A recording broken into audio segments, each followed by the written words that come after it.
Hello കൂട്ടുകാരെ, നമ്മുടെ lunch box റെസിപ്പിയുടെ ഇത് ഇട്ടുകൊണ്ടിരിക്കുവാണ്. അപ്പോൾ അടുത്തതായിട്ട് കാണിക്കുന്നത് ടൊമാറ്റോ പുലാവാണ്. സാധാരണ ടൊമാറ്റോ റൈസ് കഴിച്ചിട്ടുണ്ട്. ടൊമാറ്റോ വെച്ചിട്ട് ഇത് പുലാവെന്നോ ബിരിയാണിയെന്നോ എന്താണെന്ന് വെച്ചാൽ പറയാം കേട്ടോ. അപ്പോൾ ഇത് വെറൈറ്റി ആയിട്ടുള്ളൊരു ടൊമാറ്റോ പുലാവാണ്. അപ്പോൾ അതെങ്ങനെയാണ് തയ്യാറാക്കേണ്ടത് നമുക്ക് നേരെ വീഡിയോയിലേക്ക് പോകാം.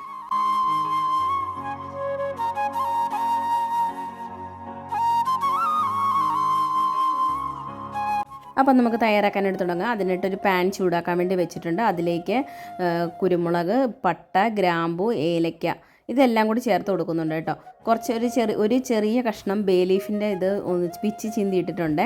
അപ്പോൾ അതിനുശേഷം അതിനകത്തേക്ക് ഇഞ്ചിയും വെളുത്തുള്ളും കൂടി ചതച്ചത് ചേർത്ത് കൊടുക്കുക. പിന്നെ ഒരു സവാള, ഒരു വലിയ സവാളയാണ് എടുത്തിരിക്കുന്നത്. നിങ്ങളുടെ കയ്യിൽ ചെറിയ സവാളയാണെങ്കിൽ ഒരു 2 സവാള വരെ എടുക്കാം കേട്ടോ. അത് ചെറുതായിട്ട് അരിഞ്ഞത്, ഒരു പച്ചമുളക്, നല്ല എരിവുള്ള പച്ചമുളകാണ്, അതുകൊണ്ട് ഒരെണ്ണേ ചേർത്തിട്ടുള്ളൂ. നിങ്ങളുടെ എരിവിനനുസരിച്ചിട്ട് പച്ചമുളകൊക്കെ ചേർത്ത് കൊടുക്കാം. അതിനുശേഷം കുറച്ച് ഉപ്പും കൂടി ഇട്ട് നമ്മുടെ സവാളയൊക്കെ ഒന്ന് നല്ലതുപോലെ തന്നെ വഴറ്റിയെടുക്കണേ. നമ്മുടെ സവാളയൊക്കെ നല്ലതുപോലെ ഒന്ന് വാടി ഒന്ന് കളറൊക്കെ ചേഞ്ചായി വരണം. ആ സമയത്ത് നമുക്കതിലേക്ക് തക്കാളി ചേർത്ത് കൊടുക്കാം കേട്ടോ.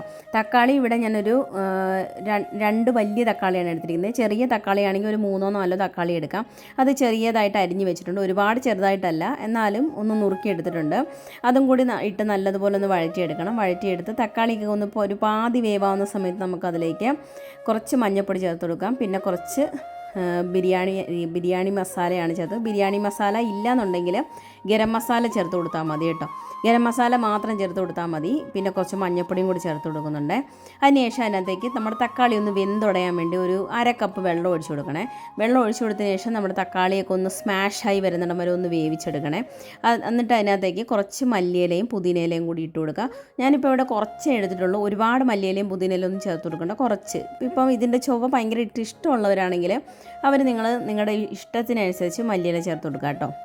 ഇപ്പോൾ ഞങ്ങളുടെ കുഞ്ഞുങ്ങൾക്കാണെങ്കിൽ ഈ മല്ലിയിലയുടെ ഒന്നും ഒരുപാട് ടേസ്റ്റ് ഇഷ്ടമല്ല, അതുകൊണ്ട് കുറച്ച് മാത്രം ഫ്ലേവറിന് വേണ്ടി മാത്രമേ ഞാൻ ചേർത്ത് കൊടുത്തിട്ടുള്ളൂ. അതിനുശേഷം അതിനകത്തേക്ക് ചേർത്ത് കൊടുക്കുന്നത് ഇവിടെ ഒരു 70% വേവിച്ച അരിയാണ്. നമ്മുടെ ബിരിയാണിക്കൊക്കെ എടുക്കത്തില്ലേ, അതുപോലെ തന്നെ ഒരു 75% വരെ വേഗം അത് വേവിച്ചെടുത്ത് മാറ്റി വെച്ചതാണ്, ഉപ്പിട്ട് വേവിച്ചതാണ് കേട്ടോ. അതും കൂടി അതിനകത്തോട്ട് ഒഴിച്ചു കൊടുത്തതിന് ശേഷം 1 ടേബിൾ സ്പൂൺ നെയ്യും കൂടി ചേർത്ത് കൊടുക്കുന്നുണ്ട്.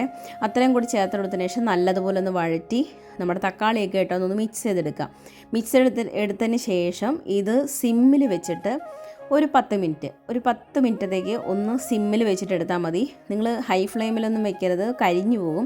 അതുകൊണ്ട് ലോ ഫ്ലെയിം, ഏറ്റവും കുറഞ്ഞ തീയിൽ വെച്ചിട്ട് ഒരു 10 മിനിറ്റ് ഒന്ന് ചൂട് കയറി അരിയൊക്കെ ഒന്ന് മൊത്തത്തിൽ ഒന്ന് വേകാൻ വേണ്ടി മാത്രമാണ്. ഇപ്പം നിങ്ങളുടെ ഓരോ ഗ്യാസിൻ്റെ ഫ്ലെയിം അനുസരിച്ചിട്ട് നിങ്ങൾ അതിനനുസരിച്ചിട്ട് സമയം കുറയ്ക്കുകയോ കൂട്ടുകയോ ചെയ്യാം കേട്ടോ.